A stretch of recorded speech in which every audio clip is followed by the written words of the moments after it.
찬양이 너무도 은혜스럽습니다.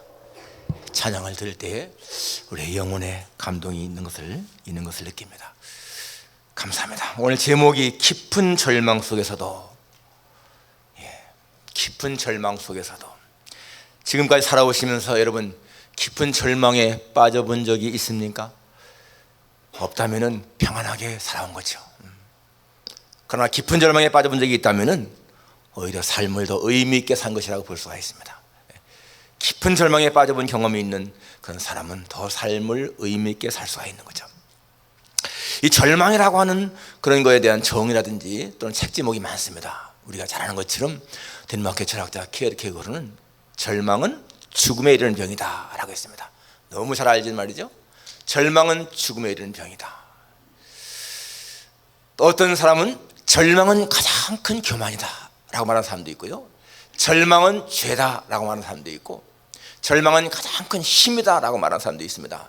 그런가 하면 절망은 새로운 시작이다 라는 말하는 사람도 있습니다. 그런데 이런 책 제목이 있습니다. 절망은 희망의 다른 일입니다. 여러분, 평범한 사람이 그런 말을 했으면 별로 감동이 없을 거예요. 절망은 희망의 다른 일입니다.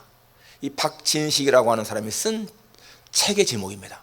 그는 68년생인데 저 전라남도 순창에서 태어났습니다. 이남 일녀의 막내로 태어나서 어릴 때에 우량아라고 그런 말을 들으면서 잘 성장했는데 7살 때 됐는데 몸에 이상이 생겼습니다. 8살 때 되니까 걷지를 못합니다. 병원에 가서 진찰해 보니까요, 부갑상선 항진 기능성에 의한 각피 석회화증 병명이 그렇습니다. 여러분 그 병명 기억하겠습니까?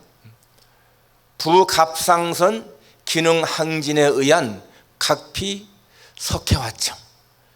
쉽게 말하면은 몸에 이 칼슘이 쌓이면서 근육이 굳어가는 병이에요. 우리 칼슘 중요하다, 뼈를 만드니까 중요하다 해서 많이 먹고 하는데 이 칼슘이 배출이 안 되고 그냥 몸속에 쌓이니까 그냥 근육이 굳어갑니다.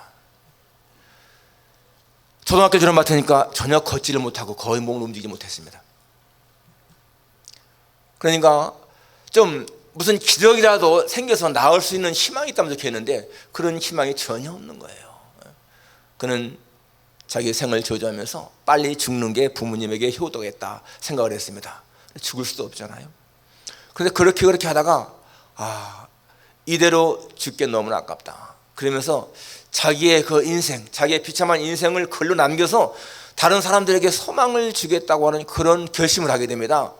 그리고 손도 잘 움직이지 않는데 여기다가 볼펜을 끼워가지고서 키보드를 치기 시작하는 거예요.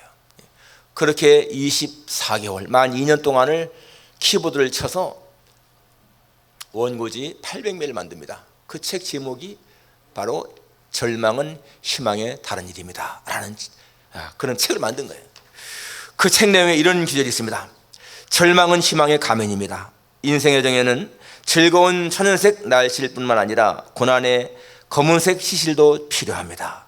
검은색 실도 있어야 아름다운 비단이 만들어지는 것처럼 절망을 거부하며 삶을 순종하면 승리의 길은 열립니다. 절망은 잃어버린 사랑을 회복시키는 공간이고 나 자신을 찾는 시간입니다. 절망은 또 다른 희망의 의지를 불러줍니다.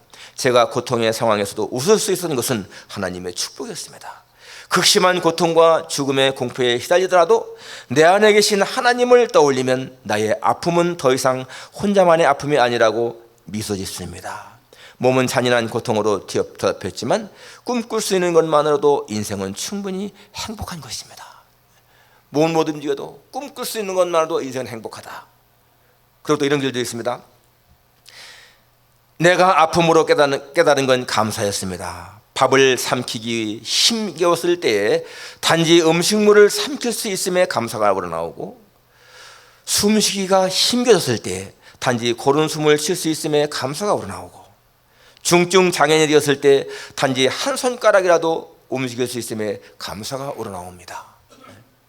그는 모든 게 감사였어요. 그런 상황 가운데서도 몸을 조금이라도 움직일 수 있는 것, 숨을 쉴 수 있는 것, 이런 게 감사라고 고백을 하고 있습니다.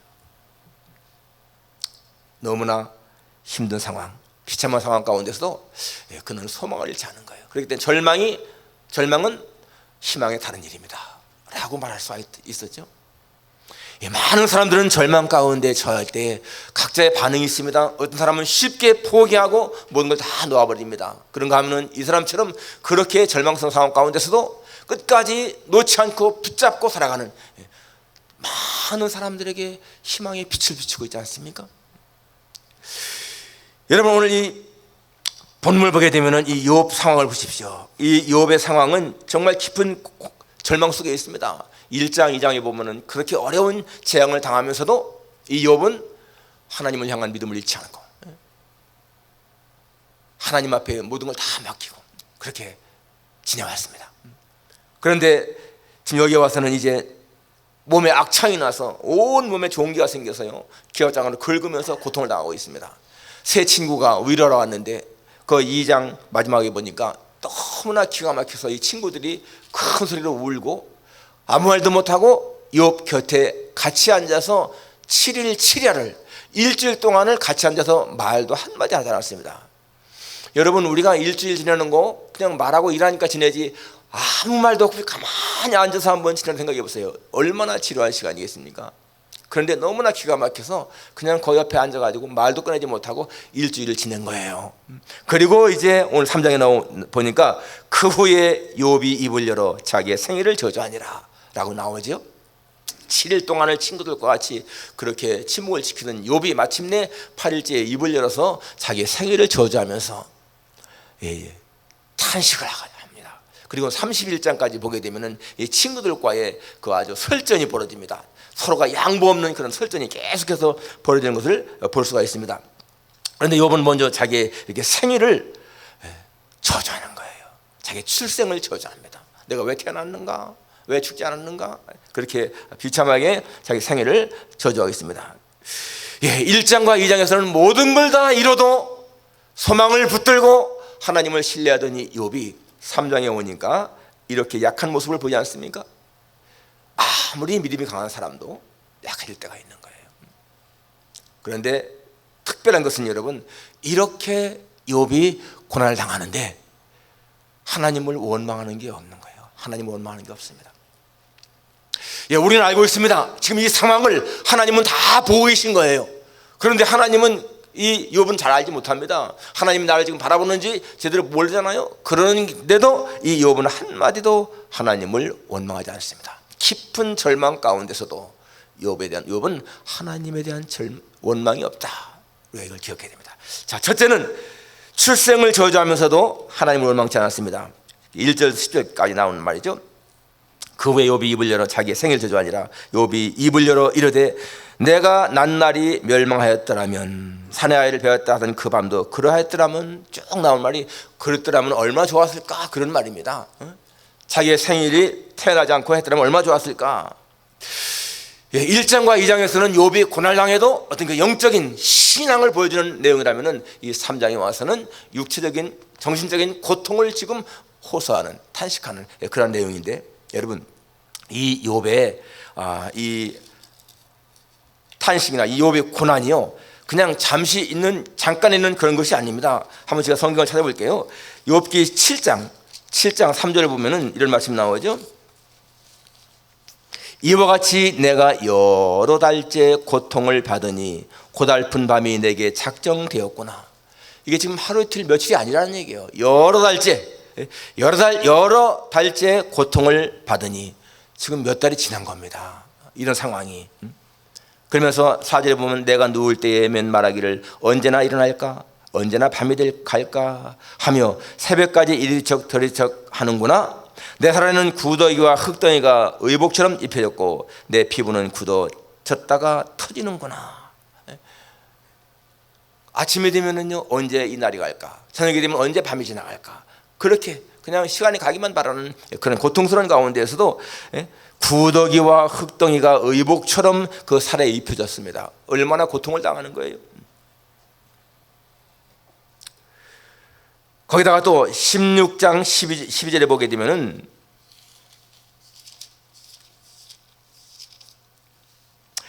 내가 평안하더니 그가 나를 꺾으시며 내 목을 잡아 나를 부서뜨리시며 나를 세워 관역을 삼으시고 16장 12절 13절에 그의 화살들이 사방에서 날아와 사정없이 나를 쏘므로 그는 내 콩팥들을 꿰뚫고 그는 내 쓸개가 땅에 흘러나오게 하는구나. 하나님이 자신을 마치 관역 삼아가지고 활을 쏘아서 자기 염통이 콩팥이 다 흘러나온다는 겁니다. 그렇게 고통을 당한다는 거예요. 그러니까 여러분 이때 이 욥의 그 육체의 고통이 얼마나 심한가를 볼 수 있잖아요. 그리고 거기다가 이제 이 욥은 자신이 하나님께 버림당하는 그런 고통을 호소하고 있습니다.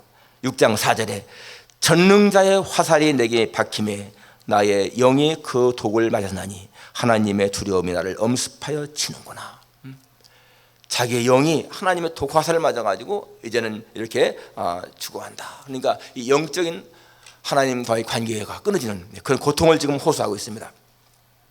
자, 여러분, 그런데 우리가 아는 것처럼 이 욥은 하나님에 대한 원망이 없어요. 사단의 기대는 이렇게 하면은 욥이 하나님을 원망할 것이다 라고 하지 않았습니까? 지금 욥은 하나님과 사단이 내게 하는 줄을 모르고 있습니다. 그런데도 이 욥은 하나님의 기대를 저버리지 않고 끝까지 하나님을 원망치 않는 그런 모습을 보이지 않습니까? 욥은 깊은 절망에서도 하나님의 기대를 저버리지 않고 있다. 여러분이 그런 깊은 절망, 고통 가운데 있을 때에 사람들은요 쉽게 하나님을 원망합니다. 하나님을 믿지 않는 사람들까지도 자기가 어려움을 당하게 되면 왜 하나님 나에게 이런 시련을 주는가 그러지 않습니까? 믿는 사람도 마찬가지입니다. 절망에 빠지게 되면 하나님이 왜 나를 이렇게 고생시킬까? 이렇게 하는데 이 욥은 자기의 출생을 저주하면서도 하나님에 대한 원망이 없었다. 둘째는 이 욥은 죽음을 사모하면서도 하나님에 대한 원망이 없었습니다. 오늘 본문 11절 12절에 보게 되면은 이 욥은 어찌하라는 말을 많이 하죠. 11절에 어찌하여 내가 태에서 죽어나오지 아니하였던가, 어찌하여 내 어머니가 해산할 때 내가 숨지지 아니하였던가, 어찌하여 무릎이 나를 받았던가, 어찌하여 내가 젖을 빨았던가, 어찌하여 내가 죽어나오지 않았던가, 차라리 죽어나왔더라면 좋았을 것을, 그랬으면은 지금 이렇게 평안히 누워 자고 쉬었을 것을 하고 말하고 있습니다. 이 욥은 지금 재앙을 당하는 이유를 지금 알지 못하는 거예요. 내가 왜 이렇게 재앙을 당할까? 뒤에 가보면 내가 무슨 과부나 고아를 못 본 채 한 적도 없고 다른 사람을 해하려는 적도 없고 아무런 그게 없는데 내가 왜 이런 업을 당할까? 그렇게 지금 이 욥이 탄식하고 있습니다. 내가 무슨 죄를 지어서 마땅히 그것 때문에 재앙을 당한다면 이해하겠는데 정말 이 욥은 지금까지 살아오면서 다른 사람을 돕는 일, 선한 일, 그런 것에 앞장선 사람이 아니에요. 그런데 왜 하나님이 이렇게 어려움을 당할까? 여러분, 사람이 평생을 살아오면서 죽음에 직면한 적 또는 이렇게 절망에 빠진 적이 되게 많이 있습니다. 신앙인들도 그렇습니다. 우리가 아는 모세 보세요. 이 모세는 성경에 보게 되면 하나님 앞에 죽게 해달라고 한번 호소한 적이 있죠. 민수기 11장에 보면 이런 얘기 나옵니다. 민수기 11장 11절 보면 이제 백성들이 하도 모세에게 우리는 만나면 뭐하니까 기력이 없다, 우리에게 좀 고기 좀 주고 부추 좀 주고 팥 좀 달라, 막 그렇게 때렸을 때에 이 모세가 하나님 앞에 한 말입니다. 모세가 여호와께 여짜오되 11장 11절 민수기 어찌하여 주께서 종을 괴롭게 하시나이까? 어찌하여 내게 주의 목전에서 은혜를 입게 아니하시고 이 모든 백성을 내게 맡기사 내가 그 짐을 지게 하시나이까? 이 모든 백성을 내가 배웠나이까? 내가 그들을 낳았나이까? 어찌 주께서 내게 양육하는 아버지가 젖먹이는 아이를 품듯 그들을 품에 품고 주께서 그들의 열조에게 맹세하신 땅으로 가라 하시나이까? 이 모든 백성에게 줄 고기를 내가 어디에서 얻으리이까? 그들이 나를 향하여 울며 이르되 우리에게 고기를 주어 먹게 하라 하온즉 책임이 심히 중하여 나 혼자는 이 모든 백성을 감당할 수 없나이다. 주께서 내게 이같이 행하실진데 구하옵나니 내게 은혜를 베푸사 즉시 나를 죽여 내가 고난당함을 내가 보지 않게 하옵소서. 얼마나 고통스러운지. 하나님, 내가 이들 뱄습니까? 내가 낳았습니까? 왜 나한테 이런 짐을 맡기십니까? 내가 이 많은 백성에게 줄 고기가 어디 있습니까? 차라리 나를 죽여서, 즉시 나를 죽여서 좀 이 곤고함을 벗어나게 해주십시오. 그게 모세의 고백이었어요. 얼마나 힘들면은 그렇게 죽게 해달라고 그렇게 말합니까? 수많은 사람들이요, 그런 절망에 부딪힐 때 가는 길이 어디예요? 죽음의 길입니다. 사람들은 그렇게 죽게 되면은 자기가 평안히 쉰다고 생각을 합니다. 얼마나 많은 사람들이 스스로 목숨을 끊습니까? 신문을 보게 되면요, 매일매일 신문에 자살하는 사람들이 나옵니다. 오늘 신문도 똑같이 자살하는 사람이 나와요.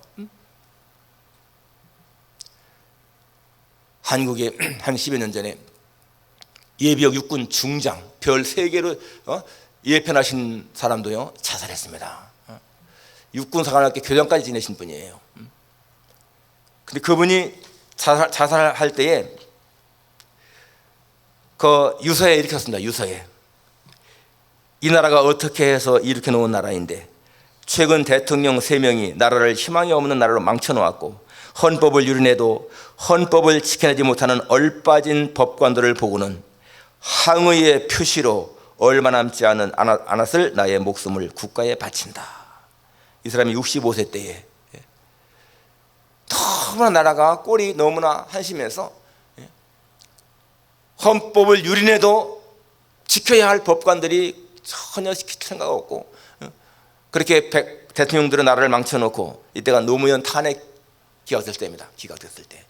그래서 자기의 얼마 남지 않은 그러한 목숨을, 자기 생명을 나라를 위해 바치겠다, 이렇게 말하고 생각을 하죠. 그리고 다른 사람에게 보낸 이메일에 이런 말씀이 있습니다. 그 어느 선교사님에게 보낸 이메일 같습니다. 오늘도 선교 활동에 여념이 없으시겠죠? 세상사 잊어버리고 하나님 사업에 전념할 수만 있다면 얼마나 행복하겠습니까? 신문과 뉴스를 보지 않을 수는 없고 나라 돌아가는 꼴이 답답하기만 하군요. 힘이 없었습니다. 심상치가 않다는 생각이 듭니다. 네, 이렇게 나라가 기울어가는 그런 것 때에 그렇게 해서 나라를 목숨을 끊었습니다. 그러나 여러분, 어떠한 변명이 있다 하더라도 자기 스스로 목숨을 끊는 것은 무서운 죄악입니다. 자살은 성경이 말하는 가장 무서운 죄악인 거예요. 안중근 의사나 윤봉길 의사나 이렇게 나라를 위해서 그렇게 하다가 죽는 것은 자살이 아니죠. 그것은 의로운 죽음이지만은 사람이 힘들다고 어쨌든 간에 자기 스스로 목숨을 끊는다, 여러분, 그것은요 하나님을 무시하는 무서운 죄악입니다. 그것은 마치 자기의 생명의 주인이 자기라고 착각하는 거예요. 오늘 욥 보십시오. 여러분, 이렇게 욥과 같은 상황에서 얼마나 자살하고 싶겠습니까? 차라리 죽는 게 낫다 생각하지 않겠습니까? 그래도 이 욥은요 절대 자살하지 않습니다. 왜? 자기의 생명의 주인이 하나님이신 것을 알기 때문에 그렇습니다. 그는 출생이 자기 뜻대로 안 나온 것처럼 죽음도 자기의 뜻대로 할 수 있는 것이 아니라는 생각을 갖고 있어요. 그렇기 때문에 여러분, 자살하는 사람들은 하나님을 모르는 사람들입니다. 이 욥은 죽음을 사모하면서도 절대로 하나님 원망하지 않고 자살하지 않았다. 바로 그것은 생명의 주인이 하나님이심을 분명히 믿는 그러한 믿음 때문에 그렇습니다. 여러분, 자살하는 사람들이요, 그 사람들은 사실 잃어버린 게 뭐가 있겠어요? 재물 있다면 재물, 미래에 대한 소망, 살 의지, 그런 것을 잃어버린 것이지 다른 거 잃어버린 것이 아니잖아요. 우리가 이 땅에 올 때 빈손으로 왔는데, 빈손으로 와 사는 인생인데 잃어버린다고 해서 뭘 잃어버리겠습니까?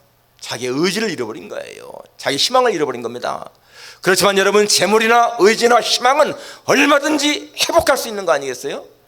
자살하는 것이 얼마나 어리석은 것인가를 기억해야 됩니다.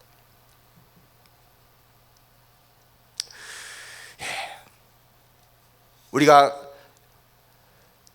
죽을 생각이 든다면요, 그것은 사탄의 일을 생각입니다. 사탄은 끊임없이 사람들로 하여금 살인하게 하고 자살하게 하는 그런 악한 영이죠. 그렇기 때문에 살인이나 자살은 사탄이 주는 것이다. 우리 추후라도 그런 생각이 들어올 때는 물리쳐야 되는 거예요. 오늘 이 욥은 죽음을 사모하면서도 하나님을 망치 않았다. 마지막 세 번째, 이 욥은 빛을 싫어하면서도 하나님을 망치 않았습니다.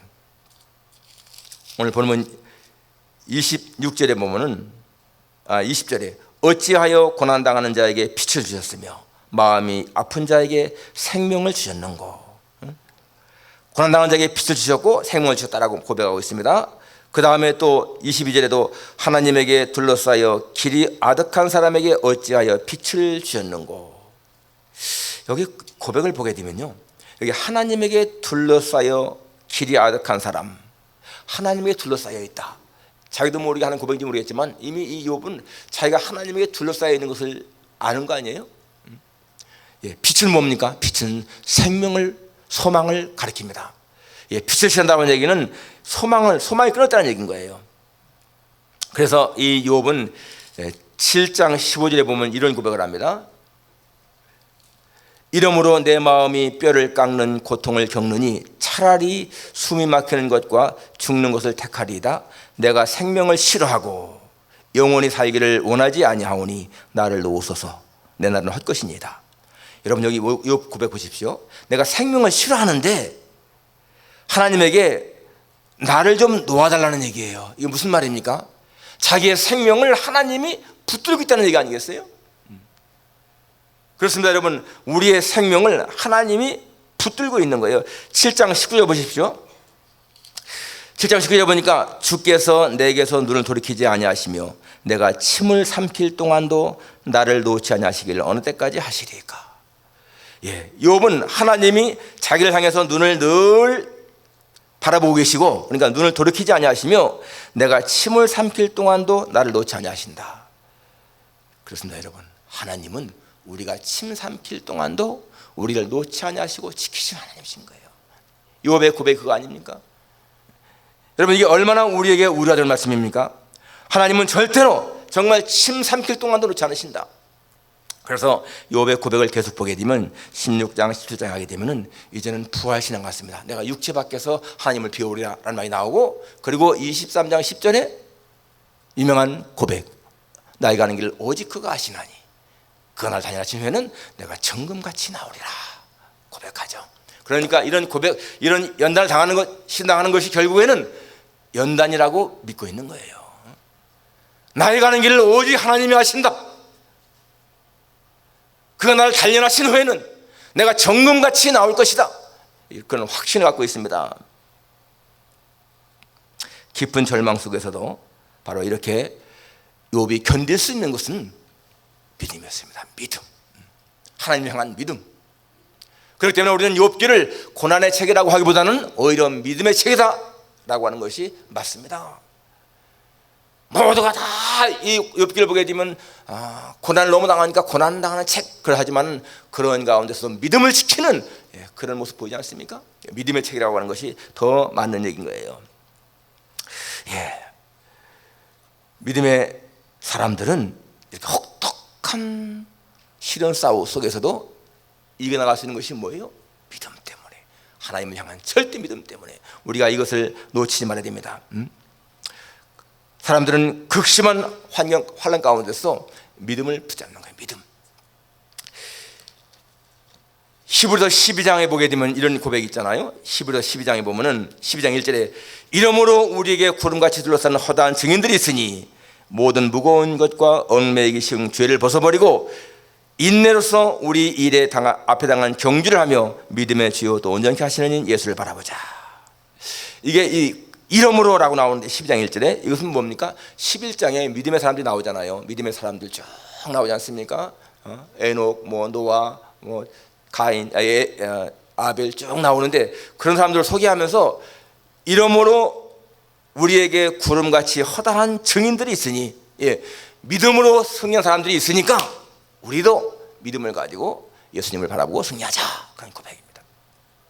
오늘 우리가 이 욥의 이러한 시련을 보면서 우리가 기억해야 할 것은 바로 그겁니다. 결국에 성경의 모든 많은 사람들은 믿음을 가지고 승리한 사람들의 이야기 아닙니까? 그들이 주인공인 거예요. 믿음으로 승리한 사람들.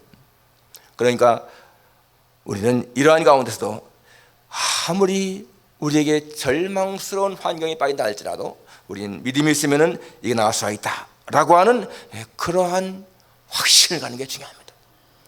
오늘 이 욥은 자기 생일을 저주하고 또 자기의 죽음을 사모하고 또 빛을 싫어하는 그런 가운데 있었지만은 그러나 하나님을 향한 믿음을 붙들고 살았기 때문에 결국에 끝에 가게 되면 이 욥이 승리하는 거 아니겠습니까? 욥은 마지막에 자신이 하나님을 귀로만 들었는데 눈으로 보았다고 고백하면서 그러한 시련이 오히려 하나님을 더 깊이 아는 기회가 되었다, 그렇게 고백하고 있습니다. 그리고 막 고백하기를 나의 가는 길을 오직 하나님이 하신다. 중요한 고백이죠. 리차드 버키 풀러라고 하는 사람은 대학을 중퇴하고 사업을 했는데 하는 것마다 안 돼요. 망했습니다. 그때 그가 32세였는데 더 이상 살 소망을 잃어버리고 이제는 죽어야 되겠다라고 하고 미시간 호수에 자기의 몸을 던지려고 그 추운 겨울 12월 달에 미시간 호수를 걸어가다가 문득 하늘을 바라봤습니다. 하늘을 바라보는데 별들이요 영롱하게 빛나는데 너무나 찬란하게 빛나는 그 별들, 그 하늘을 바라보면서 그는 하나님의 창조의 솜씨에 경외심을 느끼게 됩니다. 너무나 아름답다. 밤하늘의 별들이 너무나 아름답다. 그런 마음이 딱 들어오는데 바로 그 순간에 자기 마음의 울림 소리가요, 이러한 자연 모든 것이 자기 스스로 없어질 수 없는 것처럼 네 생명도 네 스스로가 없앨 만한 권리가 내게는 없다. 그런 마음이 딱 들어오는 거예요. 그러니까 자기까지 지금까지는 내가 내 목숨 스스로 죽어도 상관없다 했는데 이런 자연 모든 것들이 저절로 없어지지 않는 것처럼 내 생명도 내가 없앨 만한 권리가 없다는 거예요. 그 말을 그 울림이 딱 있을 적에 그는 죽음을 포기합니다. 그리고 살리라고 그런 결심을 하게 되는데 그때부터요 그의 속에서 솟아나오는 그 어떤 힘, 그런 것이 뜨겁게 열정적으로 살아면서 그 사람이 노력을 했는데 그 후에 여러분 이 사람 이름을 치게 되면은 리차드 버키 풀러 한번 쳐보세요. 얼마나 그 사람이 유명한 사람인가. 유명한 건축자, 발명가, 또 시인, 여러 가지 천문학자, 그런 직업을 있고요. 그리고 그는 미국에서 25개의 미국 특허를 받았고 47개의 명예 박사학위를 받았고 57회를 우주를, 이 지구를 돌면서 강연을 했습니다. 우리가 아는 유명한 이 그 야구장 같은 돔 있잖아요. 돔. 그걸 처음에 만든 사람이기도 하고 아무튼간에 엄청난 영향을 끼친 사람이 됐습니다. 예. 그때 그가 미시간 호수에 몸을 던졌더라면 얼마나 인류가 큰 손해 입었겠어요. 깊은 절망 속에서 다시 일어나는 거 위대한 일입니다. 오늘 여러분 가운데서도 어쩌면 낙심 속에 있는 사람, 절망 속에 있는 사람 있을지 모릅니다. 그러나 여러분 그 깊은 절망 속에 있을 때에 혼자만이 아니고 하나님이 욥을 다 바라보신 것처럼 하나님은 여러분을 바라보고 계신 거예요. 침 삼킬 동안도 놓지 않으시는 하나님, 우리의 모든 것을 지키시는 그 하나님은 한순간도 우리를 떠나지 않습니다. 그런 확신이 있다면 여러분 무엇이 두렵겠습니까? 우리의 가는 길을 하나님이 인도하십니다. 기도하겠습니다. 하나님 아버지,